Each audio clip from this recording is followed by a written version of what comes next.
नमस्कार, मैं हूं कुलदीप कुमार राउत और आप देख रहे हैं फॉरएवर न्यूज। दर्शकों, अभी जो हालात बन रहा है पश्चिम बंगाल के अंदर में, कहा जा रहा है जो कभी भी किसी भी वक्त जो है अभिषेक बनर्जी पर जो जानलेवा हमला हुआ, इन मामलों को लेकर के ममता बनर्जी कोर्ट का रुख कर सकती हैं। ममता बनर्जी पुलिस प्रशासन पर भरोसा न करके वो सीधे कोर्ट का रुख कर सकती है। इस तरीके की खबरें आ रही है। आखिरकार वो कोर्ट क्यों जाना चाहती है, आखिरकार टीएमसी के किन कार्यकर्ता और नेताओं पर हमला हुआ है, ये तमाम चीज हम आपको बारीक से बताएंगे। सबसे पहले हम आपको बता दें जो अभिषेक बनर्जी कोई छोटा मोटा चेहरा नहीं है।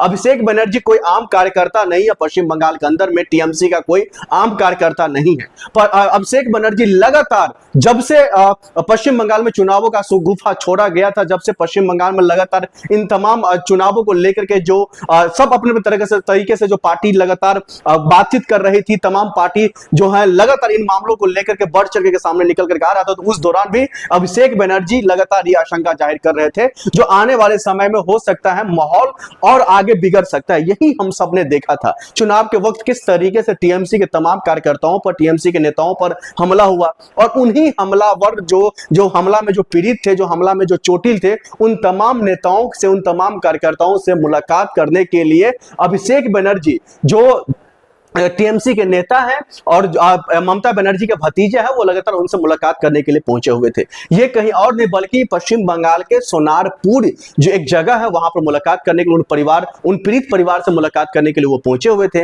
लेकिन उस दौरान उन पर जानलेवा हमला हुआ। उनके बॉडी का जो कपड़ा था वो कपड़ा फाड़ा गया, उन पर अंडे फेंके गए, उन पर पत्थर बरसाए गए, उनके पत्थर बरसाने के साथ साथ जो है चोर चोर के नारे तक लगाए गए।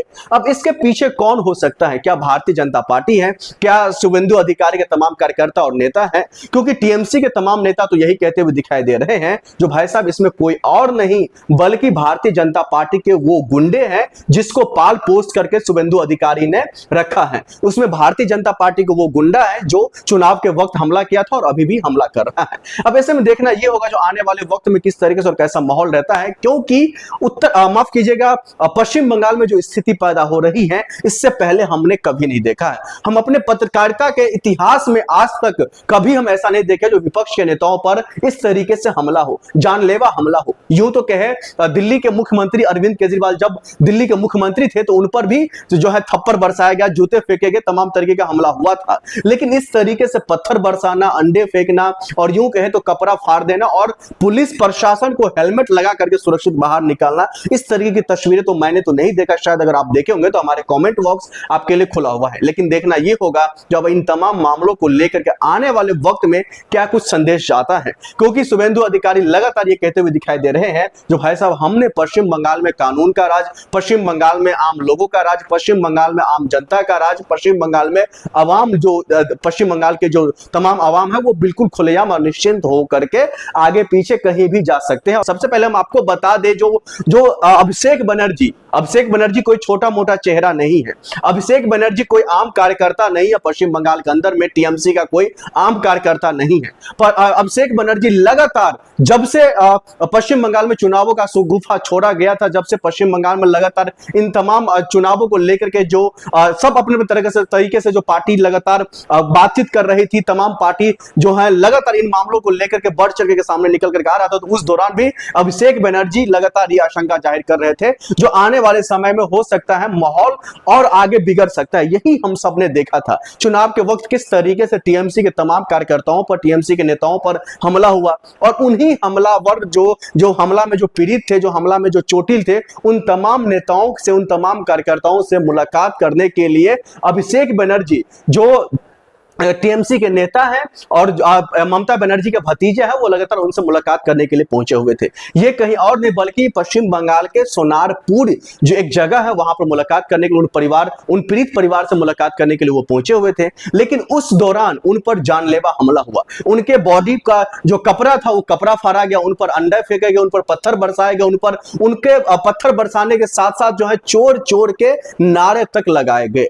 अब इसके पीछे कौन हो सकता है? क्या भारतीय जनता जनता पार्टी है, क्या शुभेंदु अधिकारी के तमाम कार्यकर्ता और नेता हैं? क्योंकि टीएमसी के तमाम नेता तो यही कहते हुए दिखाई दे रहे हैं जो भाई साहब इसमें कोई और नहीं बल्कि भारतीय जनता पार्टी के वो गुंडे हैं जिसको पाल पोस्ट करके शुभेंदु अधिकारी ने रखा है। उसमें भारतीय जनता पार्टी को वो गुंडा है जो चुनाव के वक्त हमला किया था और अभी भी हमला कर रहा है। अब ऐसे में देखना ये होगा जो आने वाले वक्त में किस तरीके से और कैसा माहौल रहता है, क्योंकि माफ कीजिएगा, पश्चिम बंगाल में जो स्थिति पैदा हो रही है इससे पहले हमने कभी नहीं देखा है। हम अपने पत्रकारिता के इतिहास में आज तक कभी हम ऐसा नहीं देखे जो विपक्ष के नेताओं पर इस तरीके से हमला हो, जानलेवा हमला हो। यूं तो कहे दिल्ली के मुख्यमंत्री अरविंद केजरीवाल जब दिल्ली के मुख्यमंत्री थे तो उन पर भी जो है थप्पड़ बरसाया गया, जूते फेंके गए, तमाम तरीके का हमला हुआ था। लेकिन इस तरीके से पत्थर बरसाना, अंडे फेंकना और यूं कहे तो कपड़ा फाड़ देना और पुलिस प्रशासन को हेलमेट लगा करके सुरक्षित बाहर निकालना, इस तरीके की तस्वीरें तो मैंने तो नहीं देखा। शायद अगर आप देखे होंगे तो हमारे कमेंट बॉक्स